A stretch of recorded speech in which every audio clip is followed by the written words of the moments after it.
Welcome to the Superconscious Success Podcast, where Jen and her Superconscious Success family co-hosts bring you valuable content each and every week on topics relating to manifestation, spirituality, and most of all, using your superconscious to manifest success in all areas of your life.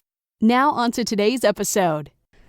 Hey there, Superconscious Success fam. Just before we get into the interview, this is just a brief message. This is actually a recording of the 2021 Superconscious Success Summit interviews. If you do want to check out the introductory for all of the guests, then you can go across to our Superconscious Success YouTube channel where you'll be able to find all the introductions. These particular podcast interviews will be the interview only. Okay, thank you. Now let's get on to the interview. Hey there, Superconscious Success fam. Welcome back to another incredible interview where we're actually going to be talking to Bill Harrison. If you have not yet checked out Bill's introductory video, then head across there now and check it out on my Superconscious Success YouTube channel, because we are going to be talking about spiritual entrepreneurship, and he's actually written 2 books, Spiritual Entrepreneurship, Fulfilling Your God-Ordained Destiny, and Traveling Solo But Never Alone, Surviving and Thriving After the Loss of a Spouse. So we're going to be going into that, but we're also going to be talking about what conscious entrepreneurship is and how it can actually help you during these crazy times, how working with the divine can allow you to accomplish more than you ever thought was possible, how you can begin to listen to what God is actually asking you to do, how to eliminate the fear that arises from making big and sometimes scary decisions, because that's something that affects us all. And also why working with your passion and your purpose could be your answer to nailing conscious entrepreneurship. So, hey, Bill, how are you doing today? I am doing great. The snowpocalypse is over. We're no longer having Arctic temperatures here in Texas. We're actually up to about 60 degrees Fahrenheit today. So, wow, we were just talking before the interview about how weird it is. You're in like a snow apocalypse and we're like in 100 degrees Fahrenheit in Australia. So it just shows, being on different parts of the world, the differences in temperature is crazy. So far nice. So Bill, how about we start off by you talking about your 2 books, your Spiritual Entrepreneurship book and your Traveling Solo But Never Alone. All righty. I think your question was, how do we end up writing the book? Yeah. Actually, it started for my wife and I back in 1970, fairly early in our marriage. At that particular point in time, we made a decision that really changed the outcome of our life for the rest of our time together. If you're familiar with the Bible at all, the New Testament anyway, when Jesus started his ministry, the very first thing that he said was, usually it's translated repent, but what it really means is change your mindset, change the way you look at things, change your outlook on life and what life's all about and how you should live it. And the second thing he said then, he started calling people and said, follow me. And so what his intention was to demonstrate to them, if you have a different point of view, this is how you should be living. And he actually demonstrated that in his life all the way through. So we made a decision in January of 1970 that we were going to follow God wherever he led us. And we were going to do our best to do whatever he asked us to do. And that really changed everything. I ended up quitting actually I left the career that I started with so we could start my wife's career. Moved from Texas to Louisiana. Later on, we moved from Louisiana to Virginia and then back to Texas again. In the process of that, we ended up having opportunities to do things that we hadn't really planned when we got married and got started. I was going to have a career in the aerospace industry. My wife was going to be a housewife and a mother. And until she got her first degree and wasn't able to get a job that used that degree. They wanted to hire her as an administrative assistant or something that didn't require a degree. So that ticked her off. So she went back to graduate school, got an MBA, and in the process of getting the MBA, she had the opportunity to teach some of the freshman level courses and decided she wanted to teach at the university level. So she had to keep on going and get all the way through and get a PhD in order to be able to do that. When that happened, then, and this would have been 1973, she started getting offers from out-of-state universities to come teach there. The U.S. government at that time was pressuring colleges for more diversity, and particularly for hiring females. And so she was getting offers from all over the place. We made that decision, moved to Baton Rouge, Louisiana. She started her career. I had to find something else to do because there were no jobs in the aerospace industry anywhere at that point in time. Actually, it had started consolidating. We're down to only two, I think now. Boeing and Lockheed are the only two U.S. Aircraft manufacturers anymore of any size. There were at least 12 or 13 or more back in when I started my career in 1966. So I had to find something else to do. Got into the construction industry, which I really knew almost nothing about. Had to do a lot of on-the-job training for that myself because they didn't provide any. Learn how to do that. In the process of that, I got an opportunity to assist a project manager, more or less as initially kind of as a gopher, doing all the stuff you didn't want to have to do, you know. Within a year after that, I got the opportunity to actually have my own project. And I found out that I was really better suited for that, for the people side of things and for managing teams and working with owners and contractors and building officials and all of that, than in doing detailed design work myself, particularly in an industry that until about a year or so before I hadn't really known anything about. Yeah. So I got that opportunity, which I would never have gotten if we had stayed in Dallas. If we stayed in Dallas, my wife never could have started her career. Yeah. We ended up after 9 years moving to Virginia. My wife found out it accidentally after she'd been there 9 years at Louisiana State. And by the way, she was the first female marketing professor in the history of Louisiana State University. So that was a real That's unique incredible. Yeah.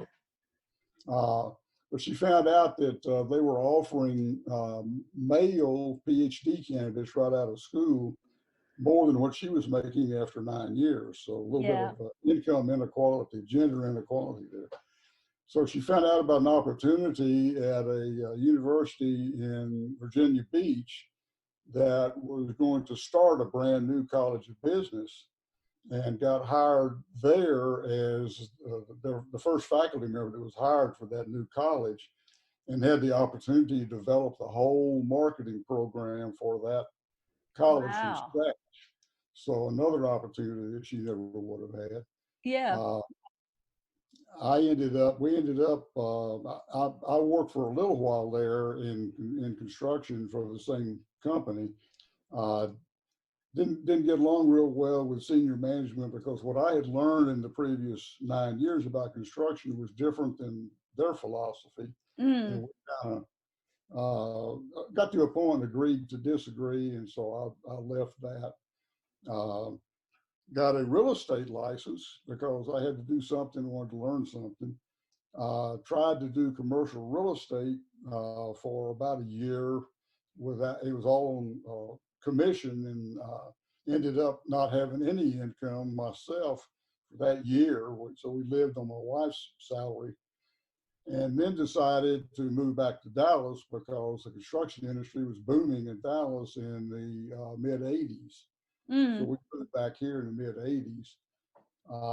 And my wife ended up then having an opportunity to head up the marketing department for a telecommunications firm back at the beginning of the wireless phone industry. And so Okay. she learned all about that, and got to go to Washington and negotiate with the FCC on bandwidth and things like that. So that was another opportunity that we would never have had. I continued my career then in commercial industrial construction in project management. Worked my way all the way up to being the project director for the Dallas division of our company, which during the 14 years I think it was that I was there grew from 25 people to about I think 250 at the time that I left. It started the industries we were working in started having a little bit of a recession in the mid to late 90s. And so they eliminated my position and started contracting a little bit. So once again, I had to find something else to do. And partly because I had had the real estate license in Virginia, I got a job doing commercial real estate due diligence, which was going out and looking at properties for potential buyers and doing condition reports on what the property was like, doing a 10-year forecast of anticipated capital costs that they would incur, new roof, new air conditioning units, repaint, whatever, if they bought the property. So I did that for another 11 years, I think it was, and then got to a point and said, okay, that's enough, and retired. And actually, I retired in 2010. And since then, I have been working, well, not at the very beginning, but been working with a friend of mine, working with people that are in job transition, that are have either lost their job or they're not happy with their job and want to do something different. And so that's what we've been doing for what I've been doing for 10 years. And Mike and I have been doing it for about 6 or 8 of those, I think, now. So you're not really retired, are you, Bill? So there were all sorts of opportunities that we would not have had if we hadn't done that. Yeah. We also ended up, which we hadn't planned on, as a 2-career family. And we learned a lot of things about how to be able to hold a family together, raise a daughter, and keep the marriage together when we had 2 very different types of careers. Yeah. And we've been moving a few times and changing things. My wife, by the way, after that stint in telecommunications, ended up back in the university setting and worked at a university here in the Dallas area until she retired in 2007, I think it was, as a professor emeritus. So that was another opportunity for her, and another accomplishment that she had.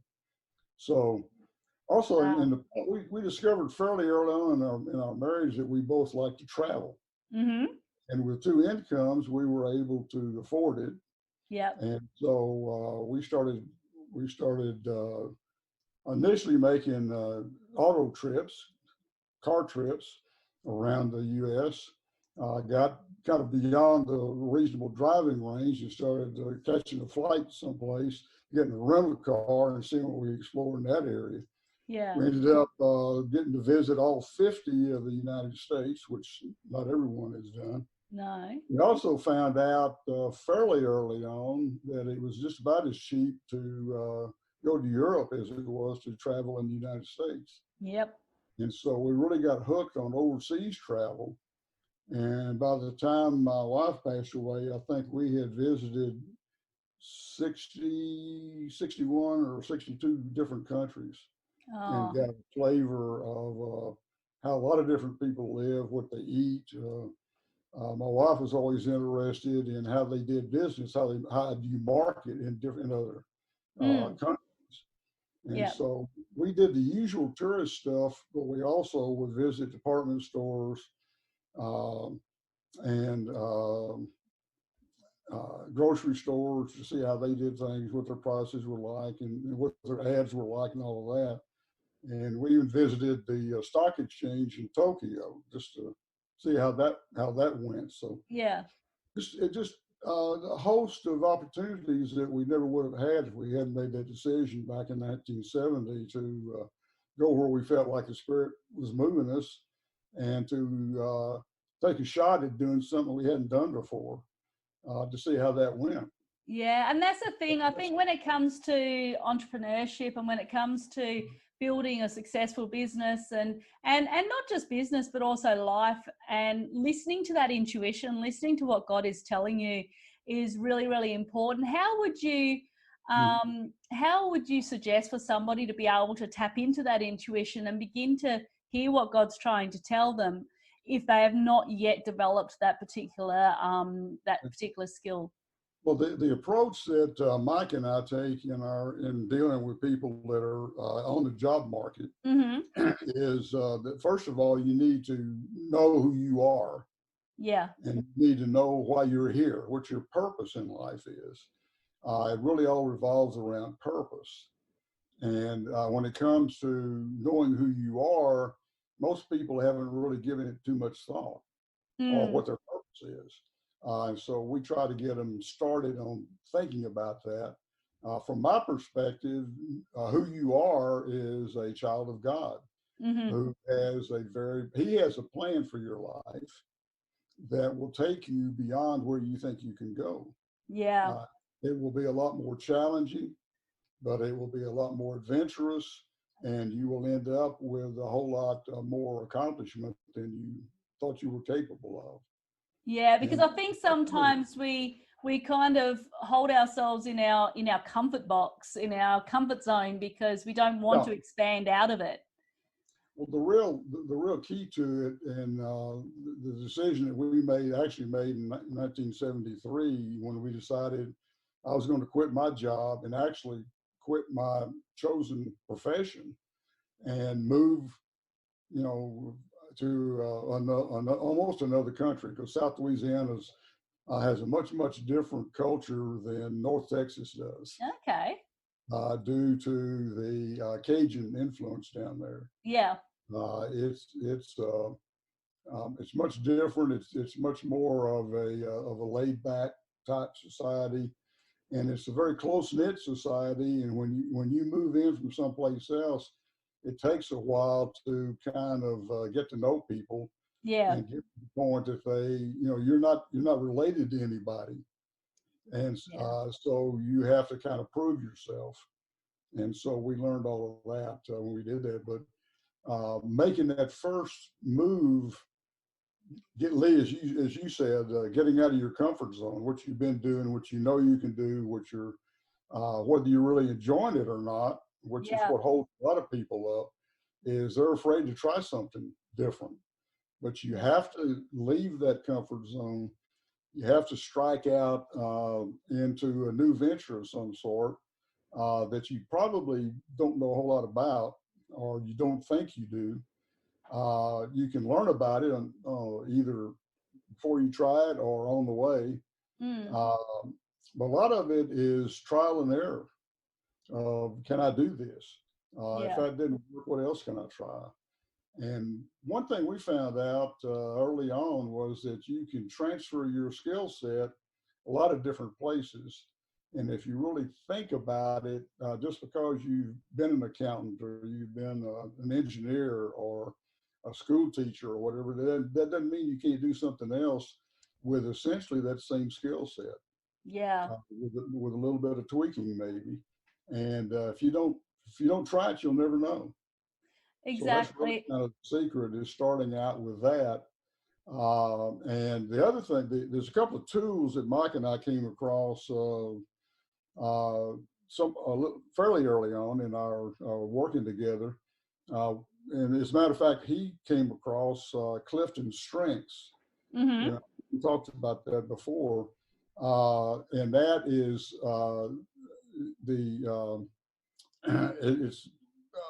that's produced by the Gallup Association. If you're familiar with Gallup and all the different surveys and polls that they take.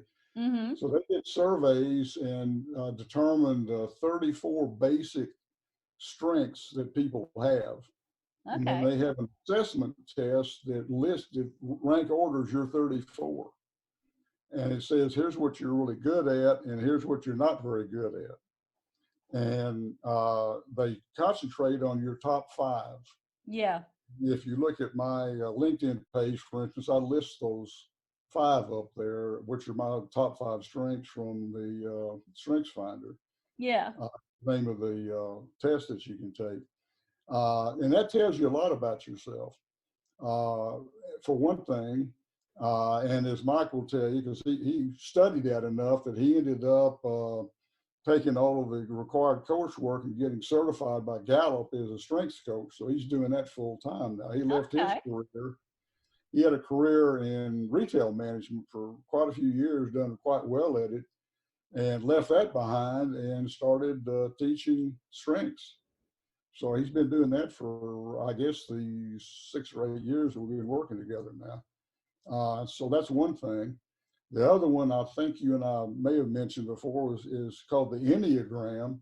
Yeah. And that's another survey you can take that has 9 different personality types, and it tells you which ones you tend to be prone to most often.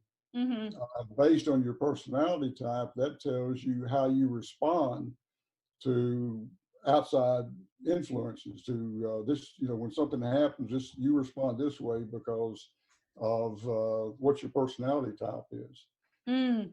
Yeah, Um, and I love the Enneagram. And in actual fact, I have a workshop in the VIP day with a lady that is actually going to help you to discover your Enneagram, because it is powerful once you actually do discover it, because it helps you to really figure out your communication with other people. right, And right, when I right. and when I first did it, and you would start to sort of like go, oh, that's my husband, or oh, that's my kids, or and it's really interesting, and allows you to delve into your dominant type, but then Mhm. also the additional types that that sort of like come in as well, because we can have multiple, but it's what our dominant type is which can actually ascertain how you communicate with other people. Right.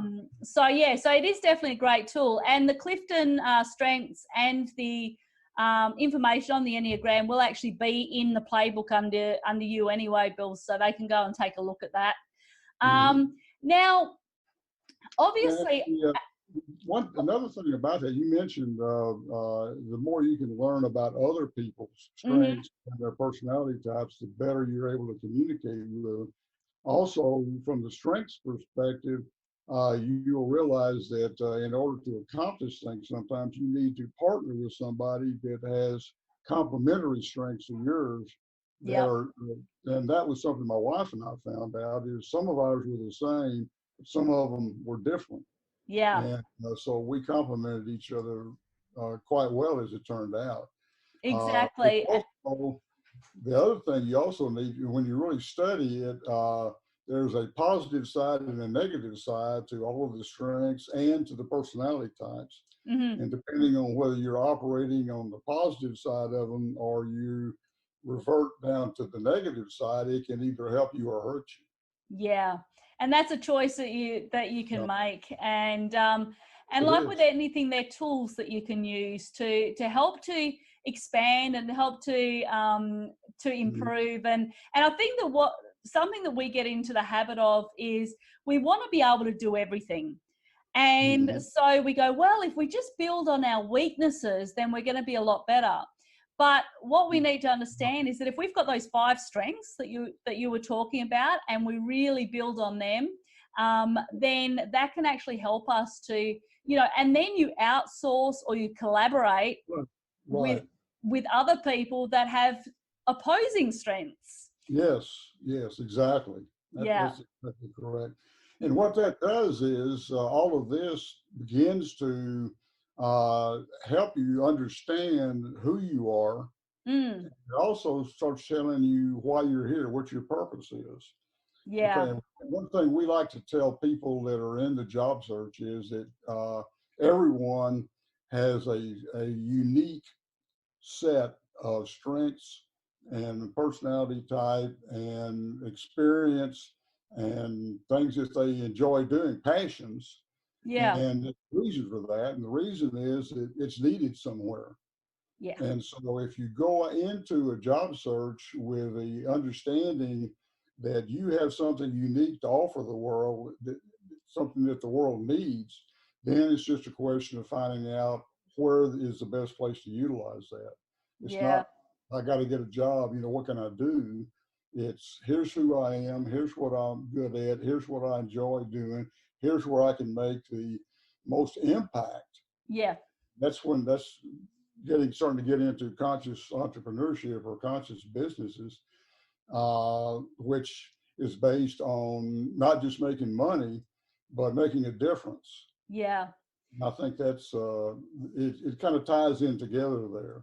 Yeah, and it's about creating that legacy. It's about creating that impact that can help others to, I believe it's to help others to expand and to help others to be the best versions of themselves too.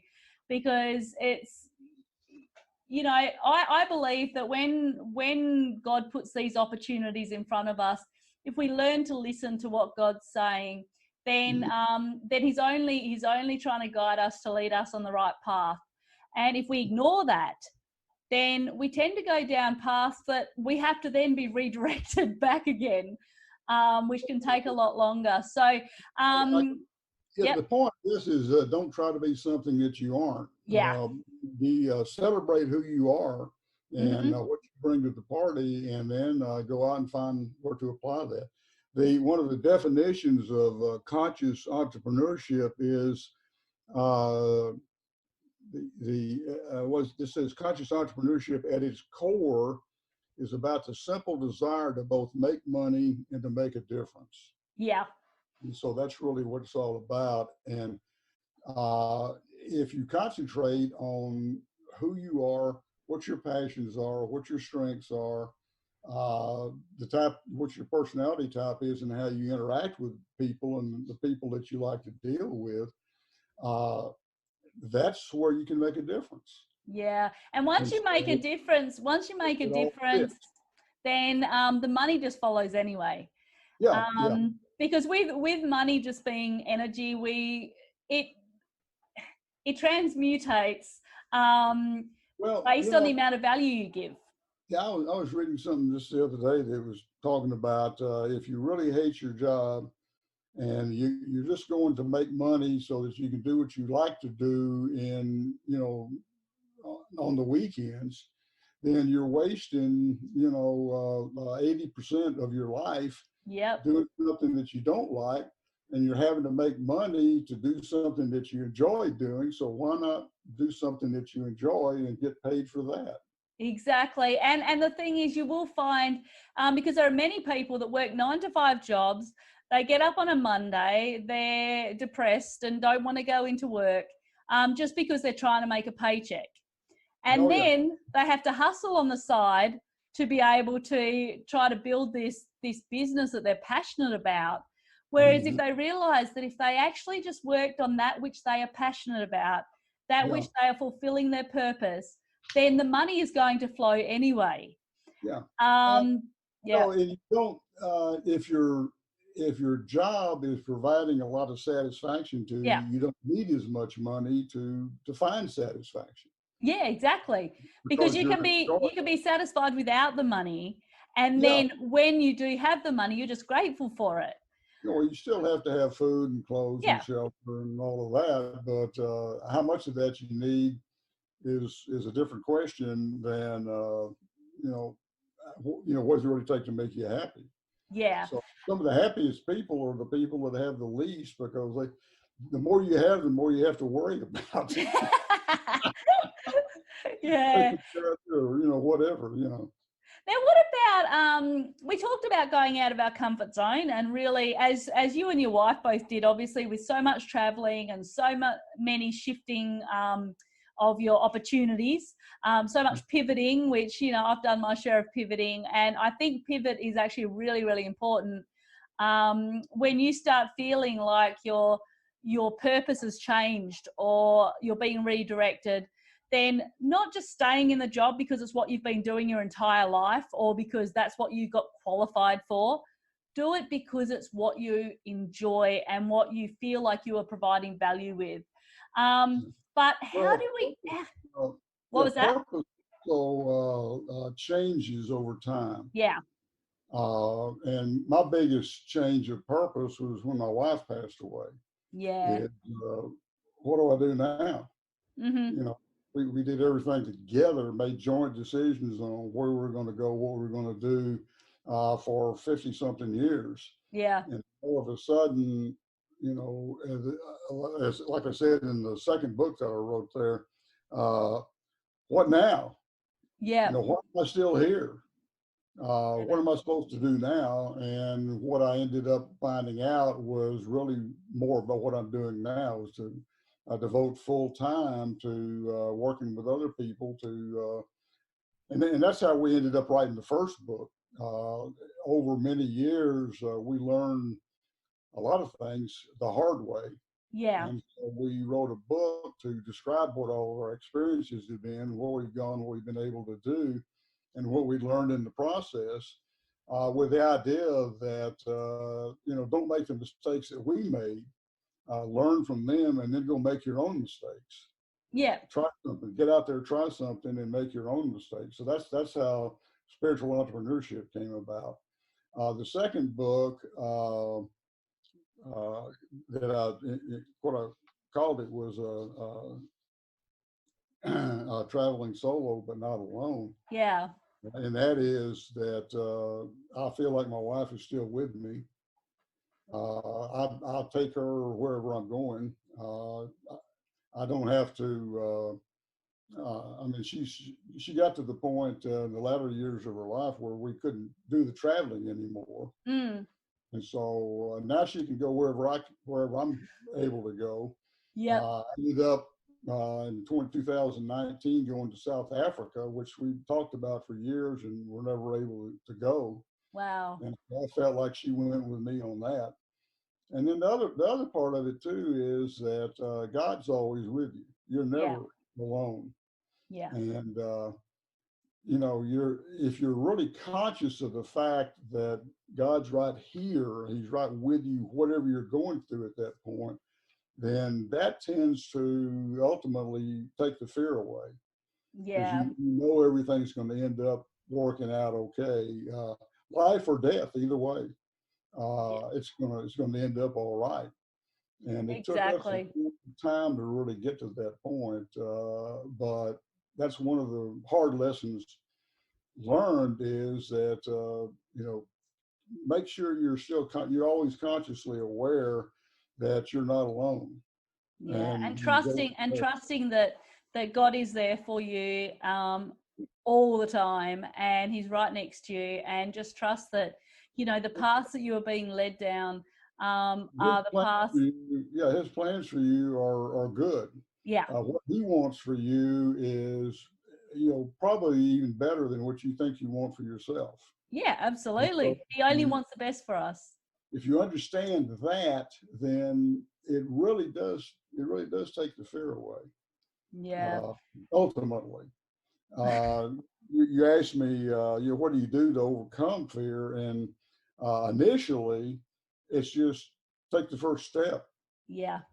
You got to get out of the comfort zone. You got to go try something. And you know, once you've had a success or two, then you're not as afraid the next time to do something different again, to maybe take a little bit bigger step or a step in a different direction again. And you get to where ultimately I think you get to where you enjoy it. Mm-hmm. because you know, life is not dull and routine. No, exactly. And it's like the whole summit, and you know, the fact that I've got 6 summits this year and all the collaborations I've got going, it all comes from God and from the divine. It all comes from the intuition and from the downloads that I receive. And there is no way that I would be able to do it without the assistance of Source. It's just not. It just wouldn't be possible. So working alongside God and the divine really allows you to, as we said in the start, achieve the unachievable, because that which we believe we are not capable of, you start to work alongside God and source, or anything is possible. And that can be in business, that can be in life. So just, yep. That's the really kind of the second part of spiritual entrepreneurship. The first part is being an entrepreneur. Yeah. Out and doing all of that. The second part of it is that you do that with God's guidance. Yep. And his empowerment. He gives you the capability to do it. Yeah, and the strength. Yeah. You to do something that you don't think you can do it, and you really can't do it on your own. You're probably right about that, but he gives you the empowerment to be able to go out and do things that you didn't think you could do. Exactly. And so that's really, if you rely on that, well, if you ask me to go here and do this, and I know you're going to be with me and you're going to enable me to be able to do it. So here goes.